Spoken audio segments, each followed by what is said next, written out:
I'm amongst one of the places where multiple generations of philosophers sat and they thought. They gave thought to some of their greatest inventions. Plato thought about the Republic. Da Vinci thought about the human archetype. Freud thought about psychological theories. What's common amongst these people is that they've never worked hard. They have worked. They have gotten stuff done. But they've never forcefully done it. Now, people say that this is a gift. That it's a gift to be able to work and not have to do it to a point where it's a burden. These people are called gifted people. But I think gifted people are some of the most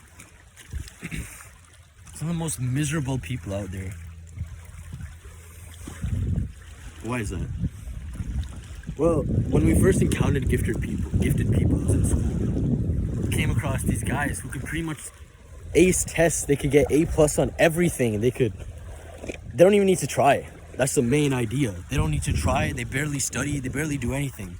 While we're out here working 6-7 hours a day studying just to hit that 90% mark. They're getting 98 without trying. That is giftedness.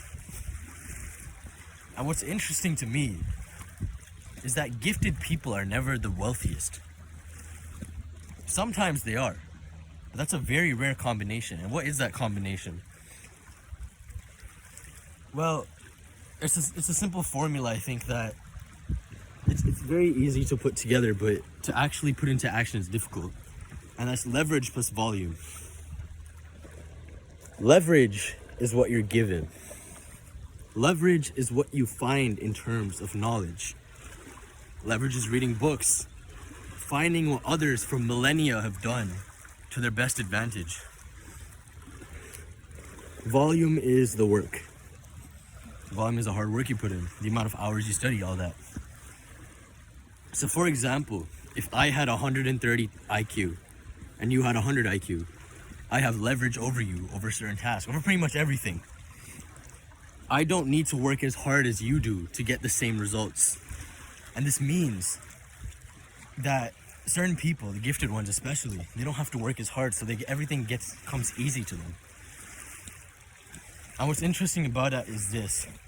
Only very few people who are at the top are actually high IQ. Now, there have been meta-analyses and a bunch of studies done on people with high IQ and where that would take them in terms of income. And it turns out that yes, high IQ does relate to income, but only up to a point. After that, it's about how long they chose to do it. What's interesting is this: if you do anything for long enough, you will get somewhere with it. There's a lot of people out there who have just been doing things for a long enough time that they've become successful in it. Think about Drake. I doubt Drake has over 100 IQ. Sorry, Drake, I love you, but I don't know about that, brother. And look where he's at now. He had to go 10, 15 years to see his first few million. But he's worth more than you now. From the age of 18, he was able to start rapping, even earlier. And when he was about 25, he hit his first album that went platinum. 7 years, 8, even more than that. What would you put 7 years into? Have you ever even put 7 years into anything? Other than going out? Other than having fun? Other than gaming? Have you really put 7 hours, 7 years into anything? Even if you do it for only 30 minutes, an hour a day, think about this. 1 hour a day, 365 days in a year. And in 7 years, there's about 2,500, put that, 2,400 days. 2,400 hours of something will probably put you in the top 5 to top 2% of that industry. Think about that. Anything for long enough period of time will get you there. What's interesting is this. This is called the 10,000 hour rule. But I don't think the 10,000 hour rule is correct. I think it's more like the 10,000 iteration rule. If you do it 10,000 times, it'll be right. Because I could be working for 16 hours a day. But that doesn't mean that I'm going to reach success in like a year. Are you working on the right things? And that is leverage. The point I'm trying to make here is this. Some people are born with abilities we don't have. And often I find myself going against them, being like, oh shoot, they're working harder than me, and then I work harder. I don't get the same results, I get mad. But then I realize this. Because it takes me longer to get, because I may not be as smart as some other individuals, I still have the ability to over leverage them. They might have the leverage of IQ, but I have the leverage of knowledge.